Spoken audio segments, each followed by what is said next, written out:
नमस्कार दोस्तों, मैं चंद्र प्रकाश आपका स्वागत करता हूं अ कंप्लीट हाइड्रोलिक कोर्स में।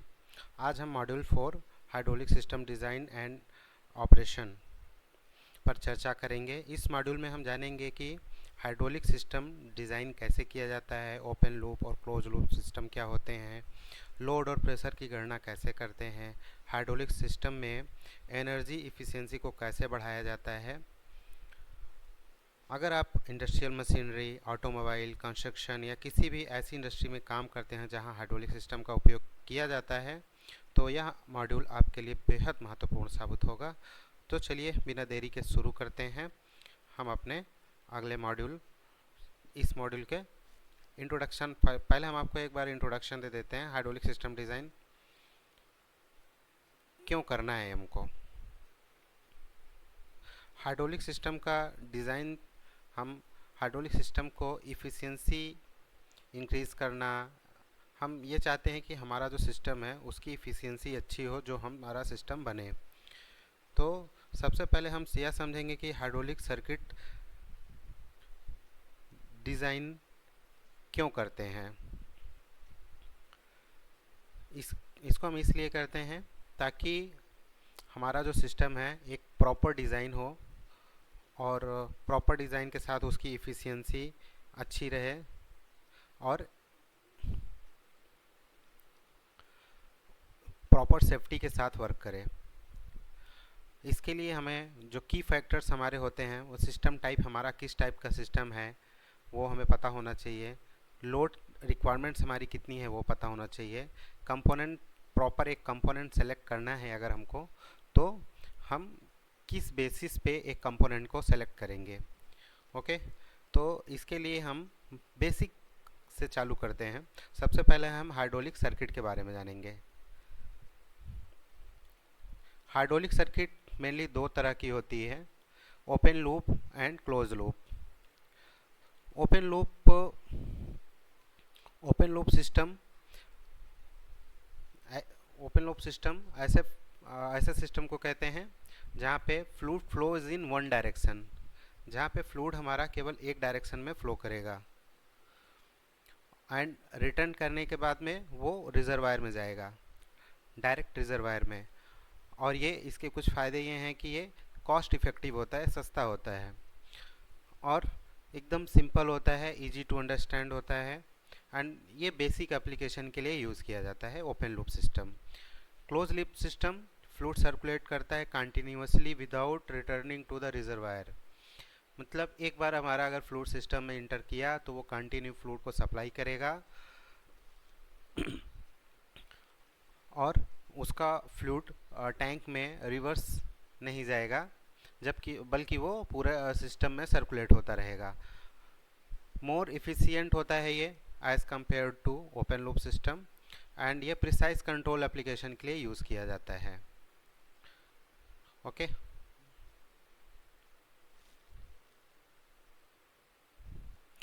एक सर्किट से हम समझते हैं इसका। एक हमारा पंप है, ये ओपन लूप सिस्टम की हम बात कर रहे हैं। पहले एक पंप है, पंप से हमने पंपिंग किया फ्लूइड को, और एक वाल है, इस वाल से हमारा ये डायरेक्ट हमने मोटर को एक्चुएट किया। मोटर एक्चुएट होने के बाद में ये फ्लूइड हमारा रिटर्न आया वाल के थ्रू और ये डायरेक्ट हमारा टैंक में चला गया। तो ये हमारा एक ओपन लूप सिस्टम है, ठीक है। And close loop hydraulic system हमारा वो होगा जिसमें हमारा पंप, एक बार जो फ्लूइड हम सपोजेड एक ये हमारा चार्जिंग पंप है, ये हमारा सर्किट है, ये हमारा इस सर्किट में हमारा फ्लूइड फ्लो करेगा। इसमें क्या है, एक हमारा चार्जिंग पंप है। चार्जिंग पंप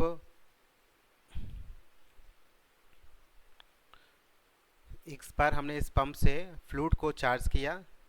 इस सिस्टम में दोनों तरफ चेक वाल लगे हुए हैं प्रेशर कम ज़्यादा करने के लिए, और एक हमने यहाँ पे एक प्रेशर से अगर ज़्यादा जाएगा, जितने सेट पे हमने प्रेशर सेट किया हुआ उतना सेट पे हमारा पंप चार्ज करेगा। अनदर प्रेशर हमारा वो टैंक में रिवर्स आ जाएगा। एक छोटा पंप हमारा चार्जिंग के लिए यूज़ होगा। एंड मेन पंप जो होता है वो हमारा सिस्टम में प्रेशर को मेंटेन करेगा। मोटर को रोटेट करने के बाद वो वापस हमारा ये मेन पंप का इनलेट में आएगा और अगेन फिर ये सर्किल पे हमारा रोटेट होता रहेगा। तो इस तरह से ये हमारा open loop and close loop hydraulic circuit work करती है। अब हम बात करते हैं load calculation and pressure consideration. हम सिस्टम में लोड को और प्रेशर को कैसे कंसीडर करेंगे, हमारा लोड कितना है। देखिए, लोड को कैलकुलेट करने के लिए हमारे पास बेसिक पता होना चाहिए कि हमारा जो सिस्टम है हमें वो कितने टन के लिए या कितने केजी वेट उठाने के लिए हमें करना है, या कितना केजी पर सेंटीमीटर स्क्वायर हमें फोर्स लगाना है। प्रेशर का फोर्स चाहिए इतना प्रेशर से। ओके, तो हमें हमें कुछ न कुछ आइडेंटिफिकेशन होना चाहिए। सपोज दैट हमारे पास जो फॉर्मूला होता है P equal to force upon area, तो इस P और P equal to force upon area में हमारा फोर्स क्या होगा, P into A, pressure and area. तो ये हमारा सपोज दैट अगर हमको एक प्रेस मशीन का डिज़ाइन करना है जिसकी कैपेसिटी होगी 50 टन, तो जो 50 टन हमारा ये है, ये हमारा फोर्स पता चल गया। अब इसके अकॉर्डिंग अगर हमारा प्रेशर आइडेंटिफाई नहीं है, एरिया आइडेंटिफाई नहीं है, तो हमें ये दोनों चीज़ों को आइडेंटिफाई करना होता है और हमें पता करना होता है कि हमारा सिस्टम कैसे वर्क करेगा। तो P हमें प्रेशर को आइडेंटिफाई करने के लिए मैं अभी आपको इसको डिटेल में बताऊंगा। पहले हमें समझ लेते हैं कि हम ये करते क्यों हैं, load calculation and pressure consideration क्यों करते हैं, ताकि हमारा जो सिस्टम है वो ओवर साइज भी ना हो एंड अंडर साइज भी ना हो, मतलब बहुत ज़्यादा बड़ा भी ना हो और बहुत छोटा भी ना हो, जो कि कंपोनेंट्स के इफ़िशियंसी को अफेक्ट करे या सेफ्टी को अफेक्ट करे। हमारा जो मेन मोटिव है, हमारा सिस्टम को स्मूथ ऑपरेशन होना चाहिए। स्मूथ ऑपरेशन के लिए हम लोड एंड प्रेशर को कंसीडर करेंगे। सपोज दैट अगर हमने हाई प्रेशर का पंप यूज़ किया, बट सपोज दैट एक हमारा सिस्टम है जहाँ पर हमें सिर्फ 50 केजी वेट लिफ्ट करना है, और अगर यहाँ पे हम अननेसेसरी हाई प्रेशर पंप अगर यूज़ करते हैं तो हमारा क्या है, कॉस्ट ज़्यादा अननेसेसरी एक्सपेंस होगा।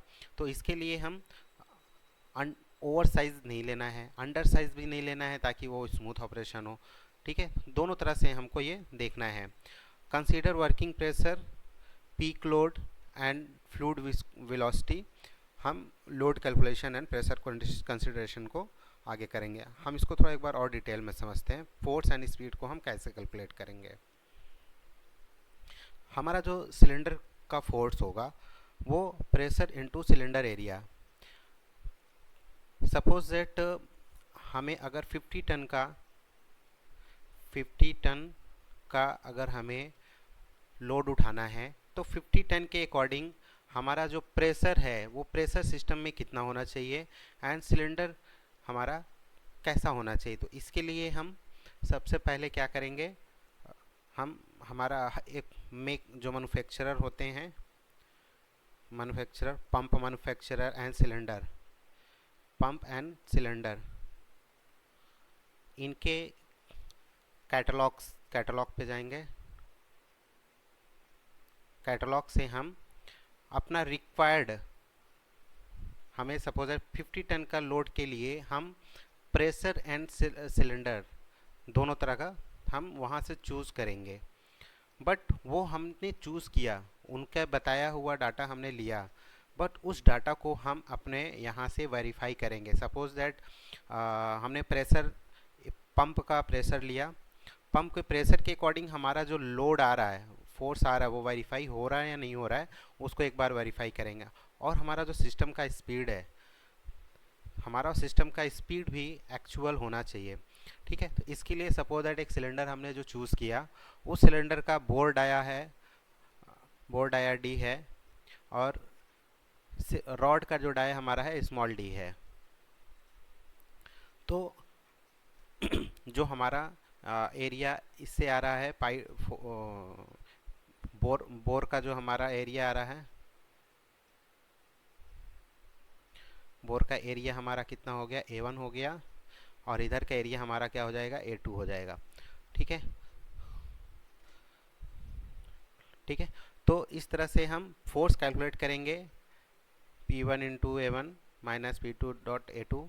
ठीक है, ये 0.1 हमने पैकिंग फ्रिक्शन को ऐड कर लिया है, ताकि इन केस F0 हमारा जो पैकिंग फ्रिक्शन है तो वो एज्यूम हो, एक कोफिशिएंट लिया है इफ़िशियंसी के लिए। ओके, ये किलो न्यूटन में हम कैलकुलेट करेंगे। स्पीड को कैलकुलेट कैसे करेंगे, सपोज दैट हमारा सिलेंडर की पिस्टन एंड पे हमारा Q1 फ्लो रेट है एंड Q2 हमारा डिस्चार्ज रेट है फ्रॉम डिस्चार्ज पोर्ट। तो Q1 हमारा जो फॉर्मूला होगा वो 6/1000 dot V1 into A1। V1 हमारा क्या है, mm पर सेकेंड, हमारा जो रिक्वायर्ड हमारा है वो V1 वेलोसिटी हमारा है। ओके, एंड A1 हमारा एरिया है, बोर एरिया, जैसे हमने आपको पहले भी बताया। एंड A1 और A2 हमारा दोनों एरिया ही हैं। ठीक है, तो इस तरह से हम Q1 या Q2 को हम कैलकुलेट कर सकते हैं। ठीक है, इस फार्मूले पे हमें रखना है फ्लो रेट, जितना चाहिए हमें उतना इजीली अवेलेबल हो जाएगा। सपोज दैट हमें Q1 हमें जो फ्लो रेट है, स्पीड हमें कैलकुलेट करना है, तो हमें वेलोसिटी हमें प्रियोरिटी देना है। तो वेलोसिटी हम यहाँ से कैलकुलेट करते हैं, V1 equal to 1000/6 dot Q1/A1। Okay, basically अगर हम देखा जाए तो एक बेसिक सा फॉर्मूला होता है, Q equal to A1 A into V। ठीक है, एरिया इंटू वेलोसिटी, डिस्चार्ज का फॉर्मूला होता है, ये आपको याद होना चाहिए। डिस्चार्ज इक्वल टू होता है एरिया इंटू वेलोसिटी। ओके, तो अगर हमारा एक कोई सिस्टम है,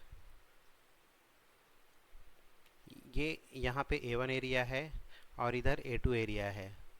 ठीक है, तो यहाँ पे जो हमारा सपोज है जो फ्लूइड इंटर करेगा उसका वेलोसिटी V1 होगा, और जो आउट जाएगा उसका V2 जाएगा। ये ऐसा इसलिए होता है क्योंकि हमारा जो क्रॉस सेक्शनल एरिया है, क्रॉस सेक्शनल एरिया हमारा, बट डिस्चार्ज हमारा सेम रहेगा, बट वेलोसिटी डिफर कर जाए, क्योंकि ओपन एरिया कम या ज़्यादा हो सकता है। ठीक है, इसलिए हमारा जो फॉर्मूला हम वेलोसिटी कैलकुलेट करेंगे, क्यों क्यों हमें कांस्टेंट रहता है। ओके,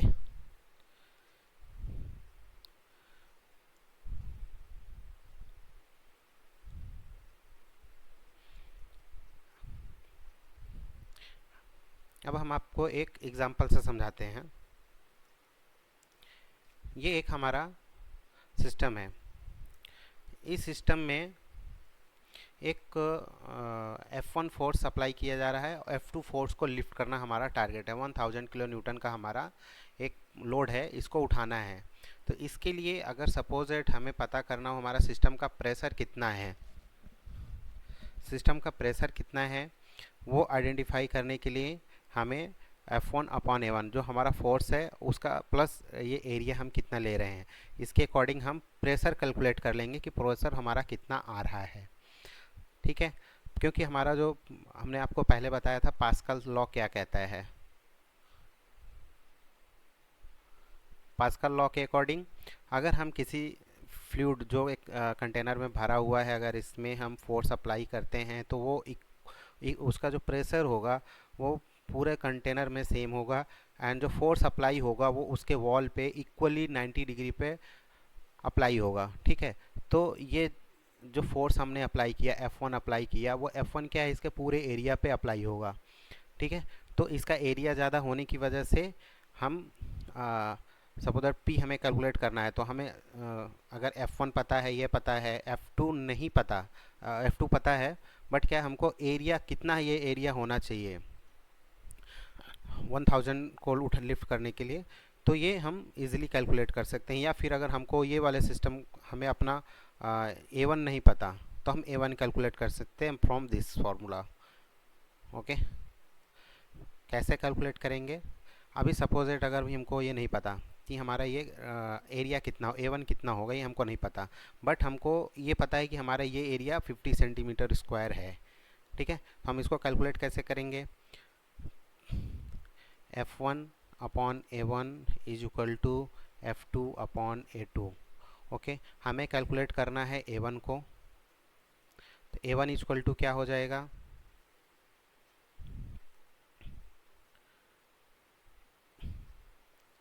F2 अपॉन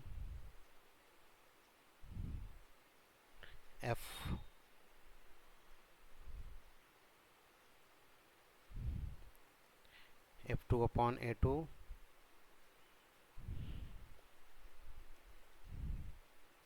सबसे पहले हम इसको क्रॉस कर लिए, A1 into F2 equal to F1 into A2। Okay,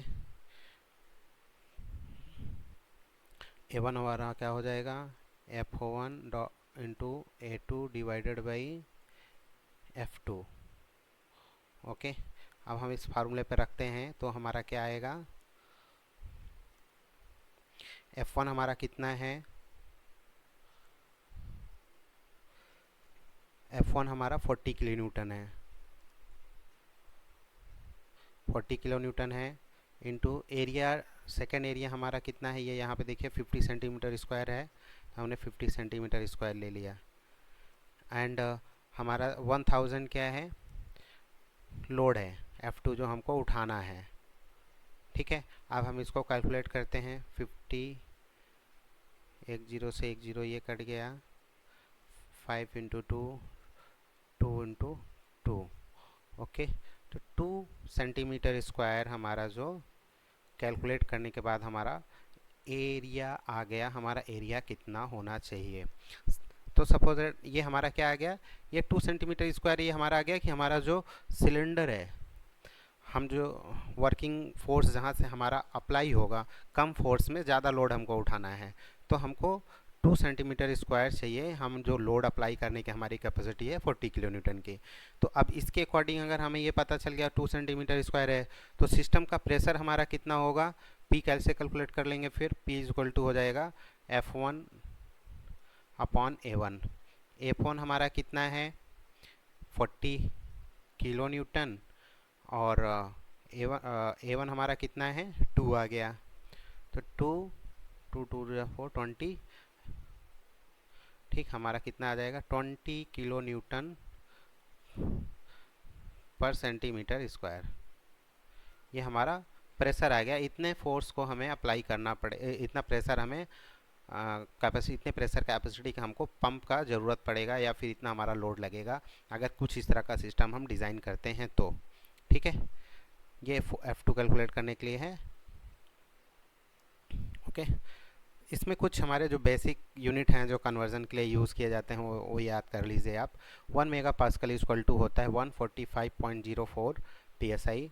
1 LPM को अगर हम कैलकुलेट करते हैं US के गैलन पर मिनट में, तो GPM में वो आता है 0.2642। 1 किलोवाट हमारा होता है 1.36 HP, and 1 newton is equal to होता है 0.2248 पाउंड फोर्स। ओके, 1 kg, इसी तरह से 1 मीटर हमारा इंच में कितना हो जाएगा? 39.37।